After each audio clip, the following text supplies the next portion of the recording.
What's going on? Travis, I don't know if you heard any of that, but we've got a little Baylor scandal. It's unfortunately what we seem to do best. And I was riveted. yeah. Y'all could just keep going. I was on the edge of my seat here. Oh my goodness.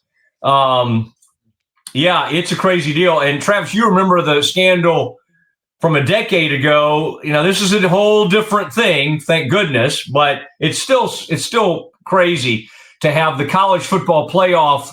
And you can speak to this, by the way, because you cover the Aggies. Travis Brown with us, great Aggies insider, the official Aggie insider of the Matt Mosley Show. And he's sitting there probably getting ready to go do another news conference. Aggies number 3 in the country. But you've been kind of watching Mack Rhoades on these Tuesday night national ESPN, and you hear the Aggies react to him because he keeps getting asked, okay, why is A&M 3 instead of number 2 or number 1? And he'll say, well, defense is the differentiator. And whether there may be some truth to that or whatever, but he hasn't ingratiated himself with the Aggies. So I'm interested, by the way, Travis, I bet the Aggies, they're probably going to get mad at the next guy too, right? Because the next guy will come up with another reason to keep A&M at number 3 if they beat South Carolina on Saturday and Indiana takes care of business and Ohio State takes care of business. But I want to first of all thanks for coming on. And I'm always excited to have you on. But how do you think the Aggies have viewed these comments from Mack Rhoades and just the way they've been treated by the CFP? Because it's not like they've been treated badly, but they probably in their mind think, you know what, these metrics make us look pretty dang good here. Is there any great reason why we stay down here at number 3? How have the Aggies viewed that? And then how do you think the Aggies are reacting to this Mack Rhoades news today? Yeah, well, first off, I thank you for thinking that I'm, on the way to some big important press conference. I'm actually sitting excitedly here in the parking lot of the Academy so I can get some golf balls for a golf round I'm about to go play. Yeah, that's actually been a point. And the thing to point to with the Aggie eye roll at Mack Rhoades so far through this whole process is the fact that in the first teleconference when they're asked about A&M and Indiana and Ohio State, and he's kind of going through the things that A&M has been good at this year. He actually referred to A&M's quarterback as Marcus Reed, and that has come back. That's something that A&M fans have been sticking on a lot lately. But yeah, I get it. I mean, it is 3 teams that are undefeated that have really good seasons. All 3 of them haven't necessarily played the most difficult schedule this year. And so if there is a differentiating factor, if you want to try to differentiate them, defense is a big differentiating factor. Ohio State, Indiana are right there in the top 5 in most defensive metrics. A&M is in 23rd, all the way as low as 50 in some of the defensive metrics. But I think the thing that I've said too, and I think most of the A&M fans agree with as well. If you're in 1 through 3, if you're a top 3 in the college football player rankings or going into the bracket top 3, it doesn't really matter. You get the bye.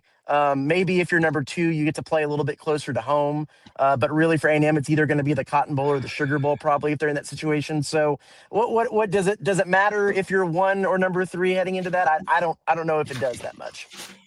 What if they lost to UT? And then I don't know what that would do to them about the SEC title game and all. But in those scenarios, what is the scenario that A&M falls out of the top 4? Would they have to lose twice? I think if they lose in the regular season, there's a good chance that they fall out of the top 4. I think the way that this is shaping up, if they make it to the SEC title game, probably the 1 through 4 is going to be SEC Big Ten winner, number 1, number 2, SEC Big Ten loser as 3 and 4, and then the rest of the field. So I think if you can get to that title game undefeated, which they'll probably need to be undefeated to get to that title game, they'll probably be secure there. All right.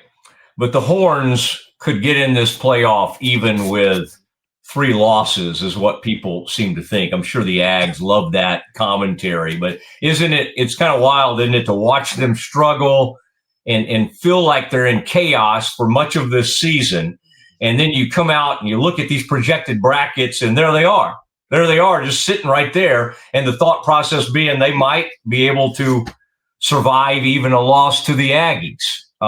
It's kind of amazing. It's the darndest thing being in the SEC apparently will do. So, what about being in the Big 12? Yeah, that doesn't. I don't know if that bodes as well for some of these teams. And it's interesting to see BYU fall where they did. See where Miami now is in relation to. It's all of it is very, very interesting. So. What now? Tell me what the vibe is right now with in Aggie land with just everything going on. This game coming up. Is there still the Aggies that are like, oh, we got to be ready for South Carolina, or is it just at this point? Is it just so much excitement? I mean, this is unprecedented in a lot of ways because this whole playoff thing really didn't exist. Obviously, when A&M's been great in the past. What's the vibe down there? Yeah, I think for this game in particular, I think there's like a double-edged sword. I think people are getting pretty excited because if you look ahead at how the way things should go, A&M should beat South Carolina. They really surely should beat Samford leading into that Texas game where kind of everything is on the table. And so it's kind of seems like maybe 2 weeks to celebrate where they are. But there's the other edge of that, and that is last year when A&M went to South Carolina at about this time of the year, they went and lost Le'Veon Moss and then ultimately lost that game. And that's what kind of caused the downward tumble back to 8-4 for the season. And so I think they're excited. There's celebration because they can't go 8-4 this season. They've already gotten denied wins, and they kind of that a little bit. But I think that so far has been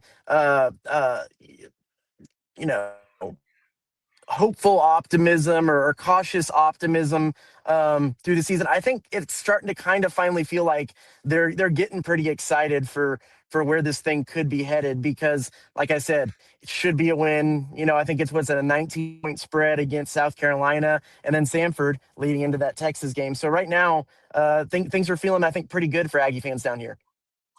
All right. And by the way, your Wi-Fi there is getting a little wonky on you. I may need you to tap into the Academy Wi-Fi or something like that. But you were calling out on us there. You're looking a little better there. What golf balls, what brand of golf balls are you thinking about getting? Are you a Pro V1 guy? Do you go with the inexpensive? What direction do you like to go? Yeah, well, I was about to say, first off, I'm a journalist, so it's not the Pro V1s. I'm a big fan of the red golf ball because then I don't have to drive. I'm playing with a buddy. I don't have to drive my cart over to see, is that my ball or is that your ball? I know that bad shot is my ball. So a little maybe red, a little red, bright red Titleist is usually what I'm going with, like a Titleist True Feel. I need to, by the way, you got to tell me who they're going to hire as the soccer coach. The coach retired. I have got some ties to that program, so I do want to hear. But before you do that, Marcel Reed, or as we could call him, what Mac apparently called him, are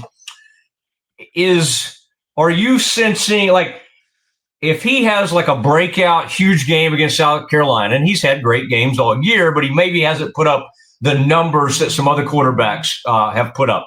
I mean, he could end up,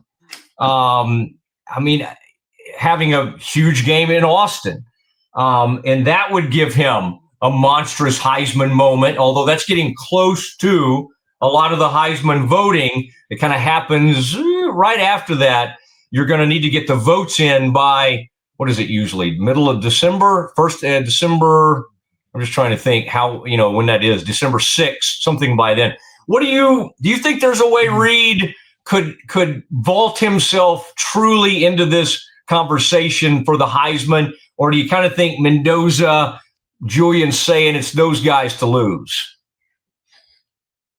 Yeah, I think that he probably needs some guys ahead of him to maybe lose a game, have a bad game, throw some interceptions. I think he's just on the outside looking in because his stats just aren't really comparable. He's not there in completion percentage. He's not there in passing yards. He hasn't really, I mean, other than the Notre Dame game, which unfortunately, I guess for him happened early in the season.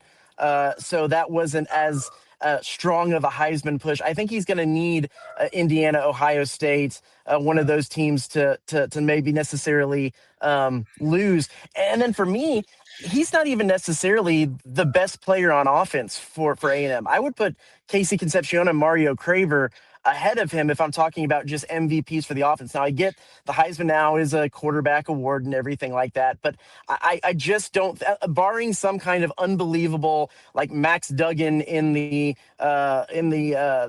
Big 12 title game type performance, I think he's going to be on the outside looking in the whole time. Okay, and my co-host, producer, Scotty Swingler, is like a huge Ruben guy. Ruben Owens, is that right? Is that number 4? Okay, so he's busting loose. It's amazing. That shows the kind of recruiting they've done, because you've got Ruben. Morrow in the passing game, 23. I know this roster for some reason, Travis. I know the Aggie roster way better than I ever have in the past. Maybe it has something to do with having a freshman daughter down there now. But 23, the running back, and then of course Emmitt Smith's son, EJ Smith, has stepped in. I mean, it's pretty wild, isn't it, that you can lose a Le'Veon Moss, like a huge, huge weapon, and really be okay and not miss a step. And to your point, I mean, I saw them early this season in person, UTSA, especially Concepcion. And I said to you, I'm like, that's different. I mean, not that they haven't had great receivers and Muhsin Muhammad and Mike Evans. And I mean, the list goes on and on. They've had great, great wide receivers. Okay. We could name 5 to 10 of them off the top of our head. But these guys are extremely dynamic. And then you got the Finnish, or wherever he's from, Sweden, the Swedish tight end, to go along with the dude that caught the one against Notre Dame. I mean, it's probably the deepest attack I can recall at A&M in the past 20 years. Yeah, A&M's always had maybe a guy, whether it's Christian Kirk or Anais Smith or one of those guys. But they've never had multiple guys, and so there's been plenty of games where a team has been able to bracket that one receiver, and they don't really have another answer in the passing game. Well, today, I mean, this year they have Mario Craver, they have Casey Concepcion, they have Ashton Bethel Roman, they have Terry Bussey. The list goes on and on. Mario Craver's actually even listed as questionable for this game at South Carolina. And so it might be a game where you need an Ashton Bethel Roman or a Terry Bussey or somebody like that to step up. But they have never had, in the SEC era, and I'm even talking about Johnny days, they've never had a wide receiving group as deep as this one that they have this year. And a lot of that's thanks to the transfer portal, because they were able to go out and get some guys. But Mario Craver, fun fact, he is second in the nation in yards after catch, and he's 6th in the nation in missed tackles created per Pro Football Focus.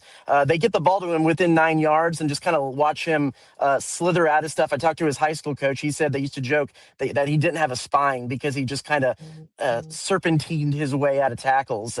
They've been really good at that position. Would you please use that like in one of your game stories? Serpentined, he serpentined his way to the end zone or something like that. I'd like to see you work that in. I did in the Craver feature. Go back and shameless plug. Go back and find that. All right. I will go back and take a peek at that. The defense at all levels, and again, they were missing a really good, Scooby's a nice linebacker, but as you brought up last time you were on, they had a player come in earlier in the season who's been one of the best players on defense. And of course, we know about Tari and York, but it's kind of coming. So it's interesting to me from a stop rate standpoint. Like you talked about some of those other defenses, those guys are separated from A&M. But now if you start looking at like sacks, takeaways, fumbles created, first of all, I don't think it's always fair to come out against a team and go, well, they did play against the third quarterback at Missouri. Oh, was that their fault? Did A&M like make a call and go, we'd like for you to not play Bo Pribula this week? Would you guys mind putting in your second or third string quarterback? I don't understand those things. So what is the metric you would use if you were trying to say, hey, the A&M defense is every bit as explosive as, say, the Indiana and Ohio State? Would it be those sack totals and that type of thing? Yeah, well, and to your point to a second ago, I mean, the committee already kind of put its foot in its mouth and set a precedent a couple of years ago when they left the undefeated Florida State out of the playoff because Jordan Travis was injured, and said, well, they wouldn't be the same team without this one player. So now they can go in and say something like, well, it was number 22 Missouri, but they didn't have one player, the quarterback, and he wasn't necessarily wasn't the same team, so they're going to dock A&M for that. When you talk about the defense, though, you're right. It is sack totals, it's tackles for loss, and it's third down a conversion defense. That there was a streak there from, I want to say it was like the Utah State game until the Arkansas game, where A&M allowed 5 third down completions in 5 games. It was like 5 for, I want to say like 45 or something like that on third downs. They lead the nation in third down completion percentage, and that's Mike Elko's bread and butter. He designs and dials up the exotic blitzes and does some crazy stuff when they get on third and long. That's what helped create that fumble recovery that went down to the 2 in the Missouri game. So it's third down is their bread and butter, and I would say third down defense, getting off the field, has been the thing that's been the most impressive for the Aggie defense. Do you know the mayor of Bryan and some of the city council members? The reason I ask, you might want to tell them not to. People that go ahead and start sharing and talking about parade routes, there's usually some backlash to that. So tell them to settle. Where would a good parade route be, by the way? Do you think down University right there in front of Hullabaloo across from the Dixie Chicken? Would that be, or is that too crowded? Would you need a more open area, maybe right down like Texas? I'm just trying to think, or George Bush. Where do you think would be the best parade route for when they win this national title? You probably got to go in the square around. Maybe they can bring it in on a train, kind of like they did with President Bush at his funeral. Maybe they can bring the team in on a train and stop it there, and then take them off the train and drive them around. I think that's the best way to do it in College Station. Is bring it in on a train. This feels very vaguely sacrilegious or something to compare it to George Bush's funeral. Yeah, but the train, I don't exactly know where that train goes. But one night I stayed in that conference center, and the old train was really getting after it, and so that'll be interesting. Well, it's a fun time to be there. It's a fun time to be covering the Aggies. And again, you don't root for them, but what we do is we root for great stories. And when things are going well, like they are, by the way, this new AD, can you imagine like how this whole thing has changed? Woodward does that, hires Kim, they win a national title, hires the baseball coach, they win a national title or 2, and that governor took him out in the matter of like 2 or 3 days. Now we've seen there are politicians who can take down sitting presidents at A&M, but I think the AD right now is okay. All right, I think he's sitting pretty. But isn't that weird? Like how you would have one AD who seemed like a really, well-established, good reputation AD, and that dude's career came to a halt in short order in LSU after he was at A&M, and now you get a guy from Nebraska, and he's sitting pretty at this point. Well, and you could get all the connections of how small of a world this is, because you have Scott Woodward out, former A&M AD, because A&M went in and beat LSU in that game. That started that whole contagion. Then you've got A&M on a collision course with Alabama. That's their AD is Greg Byrne. Bill Byrne, of course, his father was a longtime AD at A&M, that connection. And then there might be on a collision course for a national title or a playoff game against Ohio State, which is Ross Bjork, the last AD that was here that left the job to go over to Ohio State. It's just going to be the parade. Talking about parades, it's the parade of former A&M AD and AD connections looking like through the remainder of this season if they continue on. Okay, and by the way, when you're talking to Trev, tell him if they call about being the CFP chairperson to turn it down. Mac is having this happen. Jeff Long was the CFP chairperson. He was fired not long after that. And he was the chairperson when our alma maters were fighting it out to try to get in that playoff in 2014. That was Jeff Long. And they were propping up the freaking Minnesota Golden Gophers to try to keep them in the top 25 because they wanted that Ohio State's win to look good over Minnesota. That was I still will never forget that. That was Brent Musburger said to me, Travis, we had him on every week back then. And he said, lads, watch out for what they're going to do. They're going to try to get Ohio State in the Final Four. And if they didn't do it, and then, of course, Wisconsin didn't help by just laying down for Ohio State in the Big Ten championship game. But, if they had chosen TCU, I think Baylor people now say, well, we would have liked having the Big 12 represented. No, Baylor would have been can you imagine if they had said, okay, TCU represents the Big 12 when Baylor beat them head to head? Wow. So maybe for both fan bases, maybe there was some silver lining on all that, but that was a bad time to be a fan of our alma maters, And you go back to that time too. You have now all this talk about expanding the playoffs and doing away with conference championship games. We've already done that experiment in the Big 12, where you just had to name co-champions, and then the conference wouldn't pick a side as to not make one a better option for the playoff. And we've already done all that, and it didn't work out well. So let's just keep the conference championship games. All right.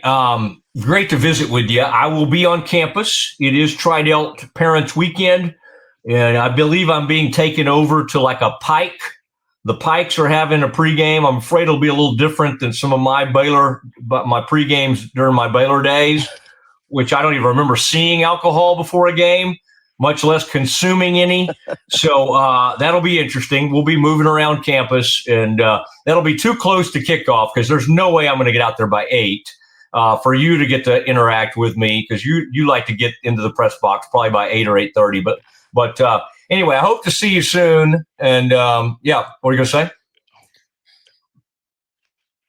Yeah, just swing by right there in Aggie Park, right where you'll be. We have our game day show that'll be right before the game. We'll be right there, so you can come see the magic as it's happening. Ooh, the game day show. Yeah, right out there, Aggie Park. I know exactly where that is, in that distinguished alumni area. That was built by my buddy's company. That was the James R. Thompson company that built that beautiful new distinguished alumni right there by Aggie Park. So anyway, yes, I know where that is, and I'll swing by and wave at you or something. At least try to act like you know me. Anyway, I was trying to promote something. Your mom had some big fundraiser recently, and they had it at like one nostalgia place, Travis. I'm like, what is Travis Brown's parents? Well, they can't be going to an establishment like that. But then I remembered they're Methodist. So it's okay. Yeah, that's the way it works. Great to see you. I appreciate you doing this. Have a great day on the course. Thanks. We'll see y'all. You bet. There he goes. Travis Brown joining us from an academy parking lot. We're going to pick up some golf balls.